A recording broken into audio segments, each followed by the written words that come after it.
Today, the placebo effect.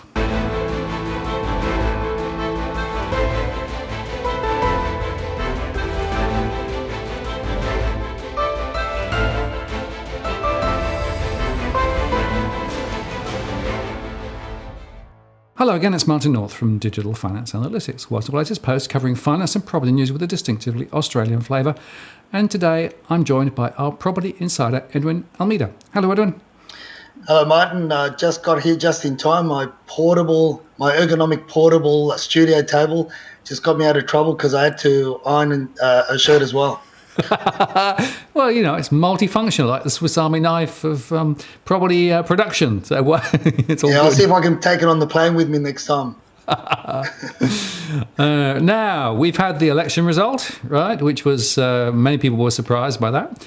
And, of course, we've had APRA's announcement today that they're actually releasing the 7.25% hurdle to be able to give it more flexibility. So is it all on again? Well, I think first and foremost, we need to get the facts very clear. And I do believe that tonight Ross Greenwood is going to interview somebody from APRA, and they're going to get to the bottom of it. The question that needs to be asked is that are these changes that they're promoting, are they going to be from the standard variable rate, or is it going to be from the benchmark? Is it going to be from the discounted rate? I get the feeling it's going to be from the standard variable rate, and if you look at CBA's standard variable rate as of today, it sits at 4.87. Now, add another 2% to that, you're still on and around. You're still round figures. You're still at 7%. Now, some may fall a little bit lower, but Martin, one of the things that the audience needs to be very, very clear on, might be very aware of, is even if it is from the discounted rate, you still got the second hurdle, and the second hurdle is the household expenditure. So the HEM. So you've got a scenario. You've got two hurdles: the serviceability and HEM. So household expenditure. Now, I don't believe that the banks are going to let go of both, because at the end of the day, they're a commercial institution. But it will be very interesting to see if these changes that APRA are making, if they're being pushed hard enough by the banking sector to reduce, and if we're going to go as low as 6 or 6.2. But then again, Martin, they heard it first on DFA when I shared with you about 2 months ago. What did I say? That the banks were already in meetings with the with APRA and the like, and they were pushing for that 6.2% standard or monthly serviceability. Hey, I think we're on the money once again.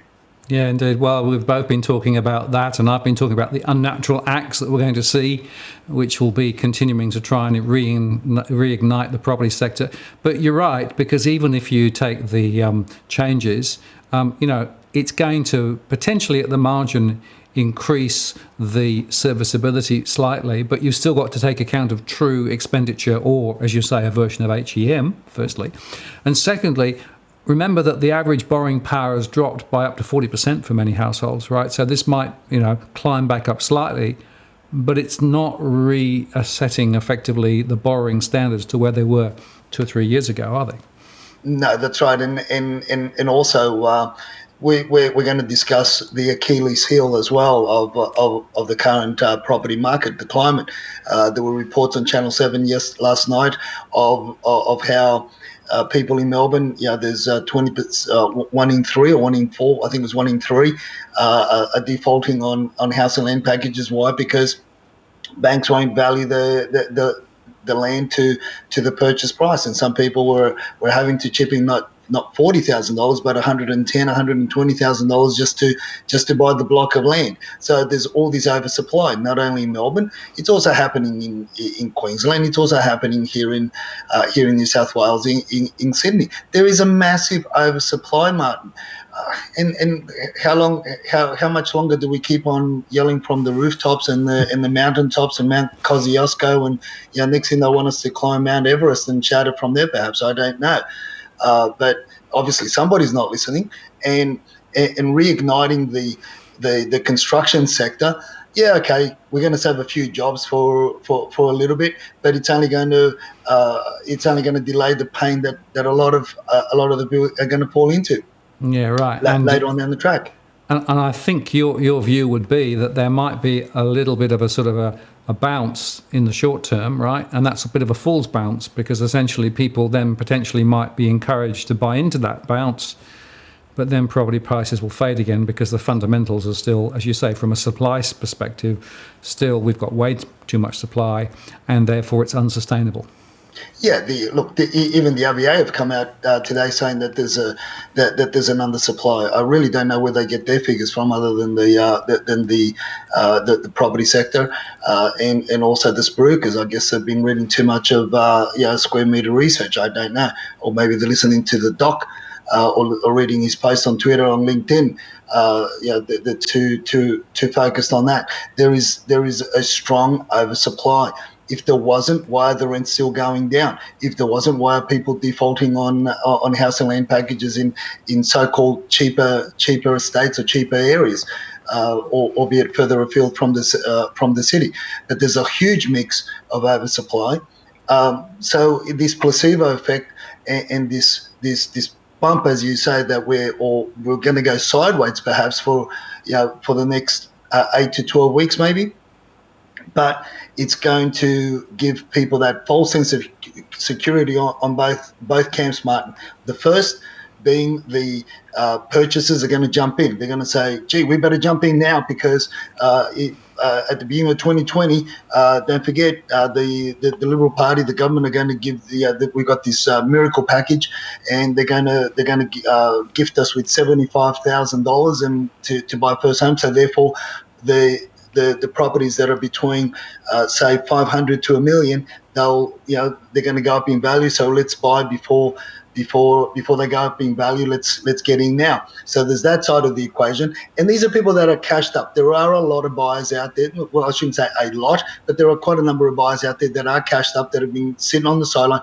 They're going to a great deal of them are going to jump into this market with that thought in mind that later on down the track it's going to cost them more to purchase. Then on the other side of the coin, there are the vendors. The smarter ones are going to take this opportunity and list and capture that run. They're going to be there. They're going to be there early, and they're going to throw their nets out and get the bigger prawns before they leave the bay, and whilst everybody else is going to end up with the little shrimps at the end. So they're going to be the ones that are going to benefit from this. So there are going to be benefits, and of course you're going to get the property spruikers and pundits that are going to go out there and say, "Oh, see, I told you the market's turning, but it's only going to be a bump before we start seeing the decline." Yeah, well, there's the old saying: you only need one greater fool to be able to sell to, right? Yeah, that's all. Exactly, that's all you need. And there's going to be a lot of them running around the streets, with their shopping carts, buying one or perhaps even two properties. I mean, they're going to go out there.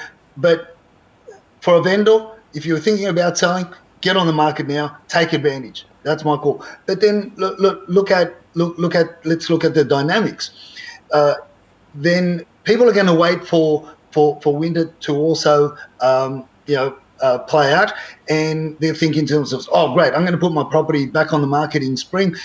We had it on the market beforehand, and it was on the market for 3, 4, 5 months. We didn't get any bites or at the price that we really wanted. Maybe now is the time." So these people that pulled the properties off the market in the last 4 or 5 months are going to jump back in, thinking that they're going to then collect a lot more in the spring selling season.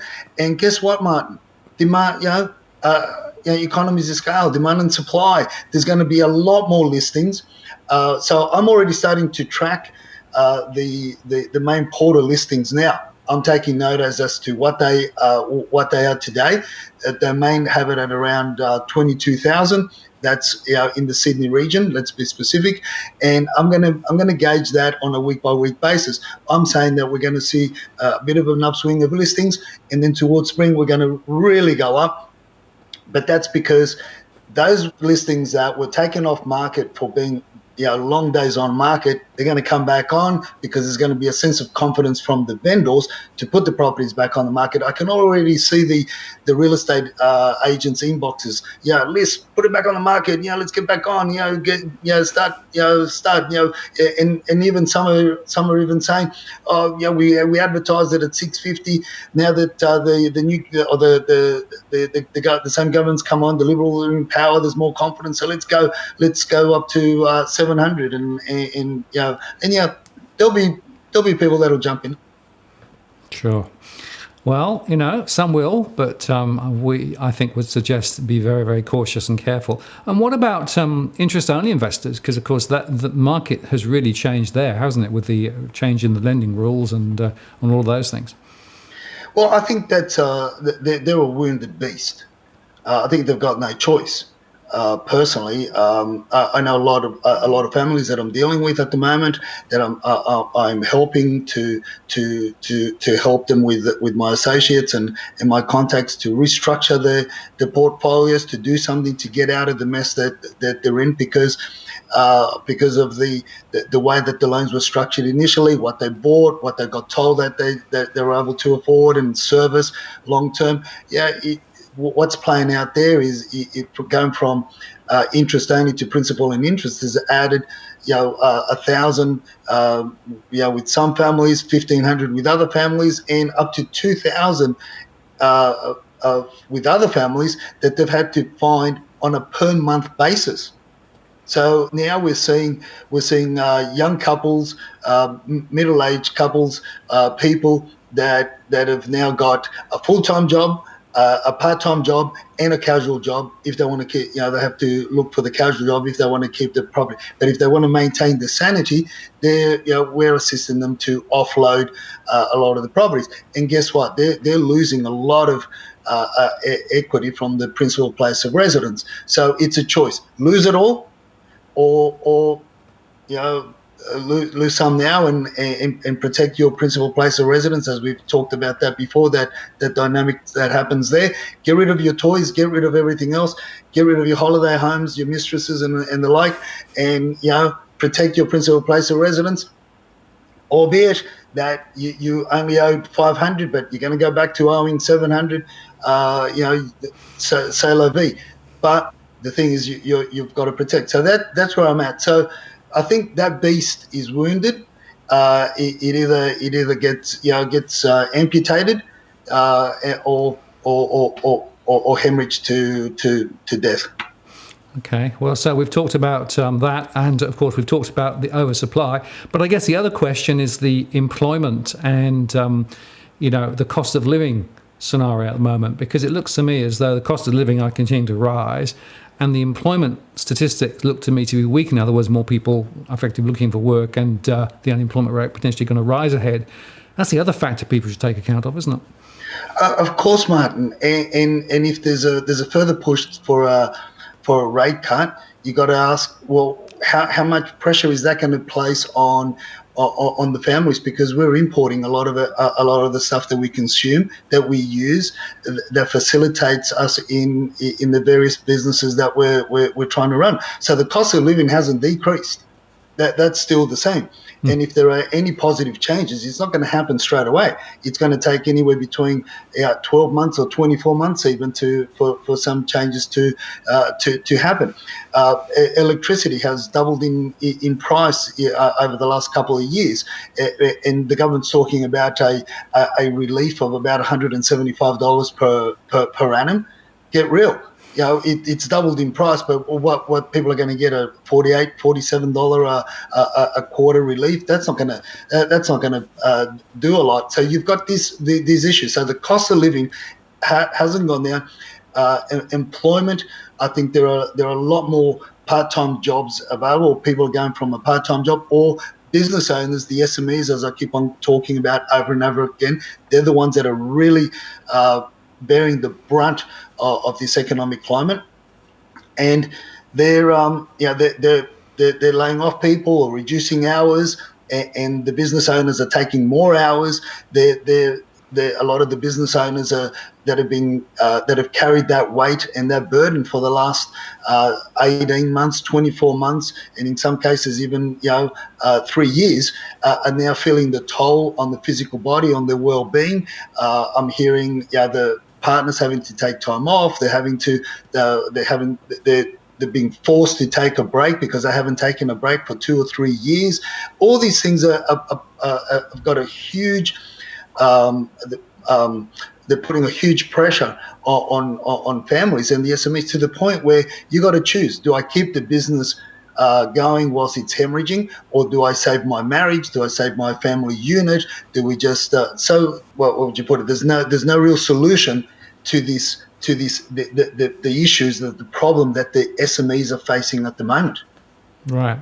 And so if you put all that together, it sounds to me as though we're in the last gasp saloon, effectively, right? So there might be a little bit of short-term positivity, but all of these other forces that we've been talking about will effectively continue to drive the market lower. And as a result of that, I assume that your views in terms of going forward is still pretty negative. Well, yeah, definitely. There's a short period where there's the ray of hope. There's a bit of sunshine. There's a bit of light there, and people take advantage of it. But at the end of the day, Martin, I just call it from what I see on the front line. We've got the space shuttle coming down at 3,000 miles per hour, coming through the atmosphere, and all the tiles at the front are just falling off, and the government's just deployed the emergency chute. How long is that going to last? I love your analogy. I'm just imagining. Yes, I think at 3,000 miles an hour, the chute won't have much impact, will it? Look, it's a placebo effect, isn't it? It's called an emergency, and it's a chute. So, hey, for that split second, you sort of have that bit of hope. But look, you take advantage of it, and who knows? I'm just telling my clients, my family, my friends, what I've shared with you is the same conversations I have with them. I haven't changed. I haven't changed. I've been calling the oversupply from 4 or 5 years ago, and it was just that it was going to manifest, and we are where we are, and now this call to build more. That's let's start building something that's going to create jobs, as opposed to homes that are never going to be filled. Yeah, I think that's a very good point. And, it's interesting. I've had 3 or 4 people today send me messages following the APRA thing saying, well, we should have bought because aren't prices going to go up? To which I replied, well, don't overreact, right? Don't assume that this is suddenly going to turn the whole market around and suddenly we're going to go back into that bright sunshine environment where prices were going up 20% or 15%, per annum. We're not in that environment. We are in a much more complex environment now, but all the forces that you've outlined today, supply questions, cost of living questions, all of those things, the need to sell, all of those factors are still in place. And whilst there might be minor tweaks to some of the lending standards, it's not enough to reverse that. And the banks, of course, will still continue to be fairly cautious about their lending because they're on notice with regard to responsible lending. So don't get too overreacting to what's happened today. The long-term trends are still there, aren't they? That's what we see, Martin.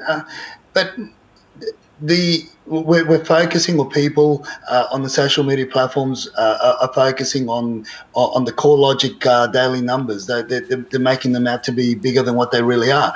As I keep on saying over and over again, listen, best case scenario is 75 days in arrears. Worst case scenario, they're 3 months. 3 to 6 months behind, because the Value General doesn't release that data to them. They say that 70% of their information comes from real estate agents, and real estate agents are a very trustworthy industry, correct? Yeah. Okay. Well, then that must be true. So we've got these scenarios. It's not happening now. This information that I've passed on, that I've shared, it's not because I just read something a month ago, or I just read something 6 months ago. I've been in the industry for almost 25 years now. And I know a lot of the workings of a lot of these data homes, how they collect their information. Hence the reason why I can stand confidently and say to them, face to face, on a face to face basis, your data is 3 to 6 months behind, and that delay is causing a lot of instability. But we're all learning. We're all learning. There's nothing wrong with asking questions. I just wish people would read a little bit more than just than just that 100th bit of information, and all of a sudden, the world's gonna end. I'm not saying that the world's going to end. What I'm saying is if you look at this, if you look at everything holistically, you'll get a better idea and a better understanding how to secure yourself, how to protect yourself, how to protect your family, how to protect your assets, and that's what I'm all about. I'm not the doomsayer like Uppercut Adams. He's at another level. He's a couple of weight divisions above me. Yeah, indeed. Well, Edwin, I really appreciate your time today. That's been really interesting and informative, and thanks for taking the time to share your latest views, and we'll keep tracking as we go forward. Always a pleasure, Martin. And if you see that Uppercut Adams running around down there, just trip him over for me. I will. Have a great day. Thanks. Cheers. All the best, man. Cheers. So there you have it. I think Edwin makes a really good point. Whilst there might be a little bit of change momentum in the short term, the overall fundamentals are still very much pointing to the south. I'm Martin North from Digital Finance Analytics. Many thanks for watching. We'll see you again next time.